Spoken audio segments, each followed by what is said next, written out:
द्वितीय गुमला साहित्य महोत्सव का भव्य समापन। साहित्य, पर्यावरण, सिनेमा और समाज पर गहन विचार विमर्श।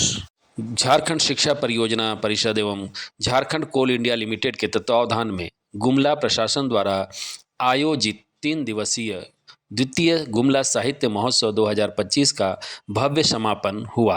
यह महोत्सव झारखंड की साहित्यिक, सांस्कृतिक एवं बौद्धिक समृद्धि को बढ़ावा देने की दिशा में एक महत्वपूर्ण पहल साबित हुआ। साहित्य, पर्यावरण संरक्षण, सिनेमा, आदिवासी समाज, शिक्षा एवं युवा अभिव्यक्ति जैसे विविध विषयों पर संवाद के इस मंच पर देश भर के प्रख्यात साहित्यकारों, पर्यावरणविदों, गीतकारों, फिल्मकारों एवं समाज सुधारकों ने भाग लिया।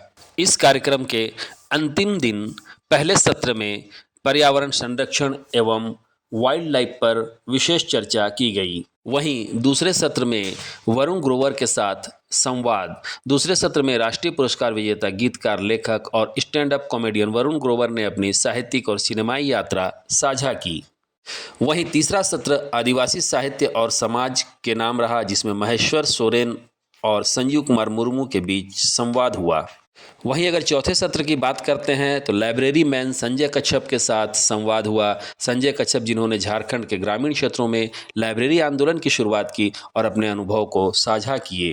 पांचवें सत्र में साहित्य और पहचान उदय प्रकाश और पंकज मित्रा के साथ संवाद। इस सत्र में चर्चित साहित्यकार उदय प्रकाश और पंकज मित्रा के बीच चर्चा हुई। इस प्रकार छठा सत्र film making odyssey Zeeshan Quadri ji के साथ चर्चा हुई, जिन्होंने अपने बहुत सारे अनुभव साझा किए। ज्ञात हो कि गैंग्स ऑफ वासेपुर के लेखक भी यही रहे हैं। ये किसी पहचान के मोहताज भी नहीं। उन्होंने आम जनों से भी वार्तालाप किया, युवाओं के मन में उठते कई सवालों के जवाब भी दिए। इस पूरे महोत्सव का अंतिम सेशन रहा ओपन माइक सेशन, जिसमें स्थानीय युवाओं ने अपनी शानदार प्रस्तुति की। युवाओं ने गीत, गज़ल, कहानी एवं अन्य रचनाएं प्रस्तुत कर सभी को मंत्रमुग्ध कर दिया। इस संपूर्ण कार्यक्रम में उपायुक्त कर्ण सत्यार्थी, पुलिस अधीक्षक शंभू कुमार सिंह, उप विकास आयुक्त गुमला, परियोजना निर्देशक आईटीडीए सहित कई जिला स्तरीय अधिकारी उपस्थित रहे।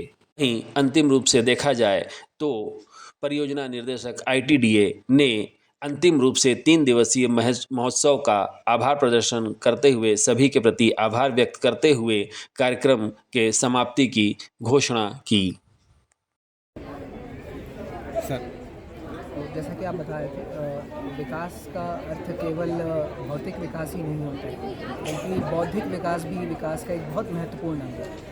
और हम हमेशा ये मानते हैं कि किसी भी गांव में आप जाइए, चाहे वो गुमला हो, कोई और ज़िला हो, खास करके नॉर्थ इंडिया का, तो 2 चीज़ें अगर उस गांव में हो जाएं तो बहुत बड़ा परिवर्तन होता है। एक तो अगर उस गांव तक पक्की सड़क पहुंच जाए, और दूसरा यदि उस गांव का कोई बच्चा या कोई बच्ची जीवन में बहुत अच्छा कर जाए तो वो उस गांव के लिए रोल मॉडल बन जाता है। और फिर उस गांव के जो भी बच्चे होते हैं सब यही देखते हैं, सुनते हैं अपने पेरेंट्स से और प्रयास करते हैं कि उस गांव से यदि किसी ने बहुत अच्छा किया है तो उसके नक्शे कदम पे चले। तो इस साहित्य उत्सव का, जैसे मैंने कल भी बताया था, पिछले जो संस्करण था उसके उत्साह को, उसकी उत्सुकता को देखते हुए द्वितीय संस्करण ऑर्गेनाइज़ किया गया था। और मेन मकसद यही था कि यहाँ के छात्र छात्राओं का, युवाओं का, यहाँ के नागरिकों का बौद्धिक विकास के प्रति थोड़ा एक्सपोजर हो, नए रोल मॉडल्स मिलें और यहाँ के जो भी युवा हैं उनको एक नया करियर का आयाम मिले। वो ये जान सकें कि साहित्य की दुनिया में, लेखन की दुनिया में, लिखने पढ़ने की दुनिया में भी बहुत कुछ किया जा सकता है। और इसीलिए देश के जो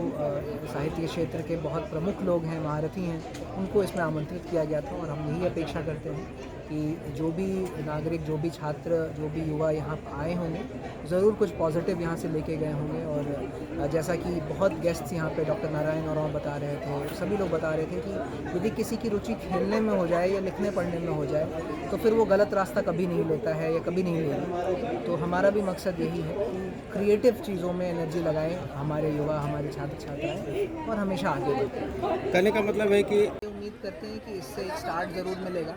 समस्या बहुत गंभीर है, ऐसा नहीं है केवल एक आयोजन से उसका समाधान हो जाएगा, लेकिन मैं ये मानता हूँ कि एटलीस्ट कुछ लोग होंगे जिनमें वो स्पार्क, वो चिंगारी जिसे कहते हैं, वो हो सकता है वो आगे चल के एक बहुत बड़े चीज़ में मैनिफेस्ट हो।